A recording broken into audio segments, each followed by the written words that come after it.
नमस्कार दोस्तों, मैं आनंद कौशल परफेक्शन आईएएस के खास कार्यक्रम ऑडियो सीरीज में आप सभी का स्वागत करता हूं।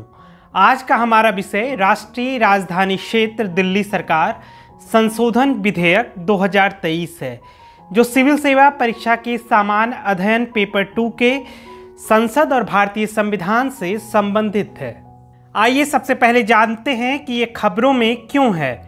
लोकसभा में दिल्ली सेवा अध्यादेश को बदलने के लिए राष्ट्रीय राजधानी क्षेत्र दिल्ली सरकार संशोधन विधेयक 2023 को ध्वनिमत से पारित कर दिया गया है। लोकसभा में करीब 4 घंटे की लंबी बहस के बाद यह बिल पारित हो गया, जिसका जवाब केंद्रीय गृह मंत्री ने दिया। यह विधेयक राष्ट्रीय राजधानी क्षेत्र दिल्ली सरकार अधिनियम 1991 में संशोधन करना चाहता है, जो उपराज्यपाल अर्थात एलजी और दिल्ली की निर्वाचित सरकार की शक्तियों और कार्यों को परिभाषित करता है।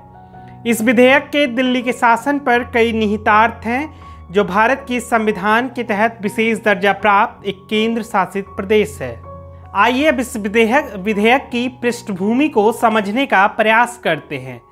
दिल्ली अध्यादेश विधेयक दिल्ली में सेवाओं के नियंत्रण के लिए केंद्र द्वारा घोषित 19 मई के अध्यादेश की जगह लेगा। यह अध्यादेश सुप्रीम कोर्ट के उस फैसले के कुछ दिन बाद जारी किया गया था, जिसमें कहा गया था कि दिल्ली की निर्वाचित सरकार का कानून और व्यवस्था, पुलिस और भूमि के मामले को छोड़कर अन्य सेवाओं पर नियंत्रण है। दिल्ली में सेवाओं पर नियंत्रण को लेकर दिल्ली सरकार और उपराज्यपाल के बीच 2015 से कानूनी लड़ाई चल रही है।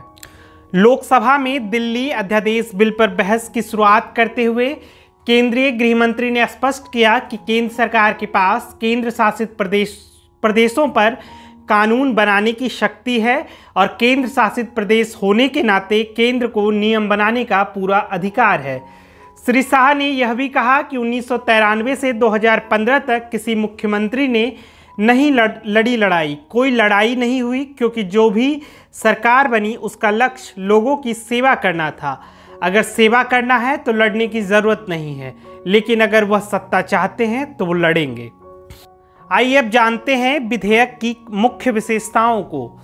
यह विधेयक दिल्ली विधानसभा की विधायी क्षमता से सेवाओं को हटा देता है। यह विधेयक केंद्र सरकार को अधिकारियों और कर्मचारियों के कार्यों, नियमों और सेवा की अन्य शर्तों सहित राष्ट्रीय राजधानी क्षेत्र दिल्ली सरकार के मामले के संबंध में नियम बनाने का अधिकार देता है। यह राष्ट्रीय राजधानी सिविल सेवा प्राधिकरण की स्थापना करता है, जिसमें मुख्यमंत्री, दिल्ली के मुख्य सचिव, दिल्ली के प्रधान गृह सचिव शामिल होते हैं। प्राधिकरण अधिकारियों के तबादलों और पोस्टिंग पर भी अनुशासनात्मक मामले के संबंध में उपराज्यपाल को सिफारिशें करेगा। सामान्य भाषा में कहा जाए तो विधेयक में दिल्ली सरकार के तहत सेवारत सभी नौकरशाहों की पोस्टिंग और स्थानांतरण से संबंधित मामलों में दिल्ली के उपराज्यपाल को अंतिम अधिकार देने का प्रस्ताव है। एलजी को बोर्डों और आयोगों के प्रमुखों की नियुक्ति का अधिकार देना। विधेयक उपराज्यपाल को दिल्ली विधानसभा द्वारा अधिनियमित विभिन्न बोर्डों या आयोगों के प्रमुखों की नियुक्ति की शक्ति प्रदान करता है। यह कदम एलजी को इन निकायों में कामकाज पर अधिक नियंत्रण देता है। राष्ट्रीय राजधानी सिविल सेवा प्राधिकरण में दिल्ली के मुख्यमंत्री, मुख्य सचिव और गृह विभाग के प्रधान सचिव शामिल हैं। प्राधिकरण में निर्णय बहुमत के आधार पर होंगे, जिसका अर्थ यह है कि निर्वाचित मुख्यमंत्री को 2 वरिष्ठ नौकरशाहों द्वारा खारिज किया जा सकता है। यदि एलजी प्राधिकरण द्वारा दी गई सिफारिशों से असहमत हैं, तो एलजी के पास सिफारिशों को पुनर्विचार के लिए वापस करने की शक्ति है। यदि मतभेद बना रहता है तो अंतिम निर्णय एलजी द्वारा किया जाएगा, जो प्रभावी रूप से सुप्रीम कोर्ट के फैसले को पलट देगा। एलजी को दिल्ली विधानसभा की क्षमता से परे या न्यायिक, अर्ध न्यायिक कार्रवाई की आवश्यकता वाले मामलों पर विवेकाधीन शक्ति प्रदान की है। दिल्ली सरकार का एक मंत्री अपने ध्यान में लाए गए मामलों के निपटान के संबंध में अस्थायी आदेश कर सकता है। आदेश संबंधित विभाग के सचिव के परामर्श से जारी किया जाना चाहिए। किसी भी आदेश को जारी करने से पहले कुछ मामलों को मुख्यमंत्री के माध्यम से एलजी को उनकी राय के लिए प्रस्तुत किया जाना चाहिए। सेवाओं पर कानून बनाने की शक्ति। विधेयक यह निर्देशित करता है कि दिल्ली विधानसभा के पास सेवाओं के विषय पर कानून बनाने की शक्ति नहीं होगी जो राज्य सूची के अंतर्गत आता है। सेवाओं में दिल्ली सरकार के कर्मचारियों की नियुक्ति और तबादलों और सतर्कता से संबंधित मामले हैं। आइए अब जानते हैं विधेयक से संबंधित चिंताओं को। आलोचकों का तर्क है कि यह विधेयक सत्ता को एलजी के हाथों में केंद्रीकृत कर देता है, जिससे निर्वाचित सरकार के अधिकार कम हो जाते हैं। आलोचकों का यह भी तर्क है कि यह विधेयक संघवाद के सिद्धांत का भी उल्लंघन करता है, जो संविधान की एक बुनियादी विशेषता है, और राज्यों के अधिकार क्षेत्र का अतिक्रमण करता है। यह विधेयक नीति निर्माण में दिल्ली सरकार की स्वायत्तता को कम कर सकता है। विरोधियों का यह भी दावा है कि विधेयक निर्वाचित विधानसभा के निर्णय लेने की भूमिका को दरकिनार कर देता है, जो लोकतांत्रिक जनादेश को कमजोर कर रहा है और स्थानीय शासन में हस्तक्षेप कर रहा है। इस विधेयक के लागू होने के बाद निर्वाचित सरकार और उपराज्यपाल के बीच सत्ता संघर्ष शुरू होने की आशंका जताई जा रही है।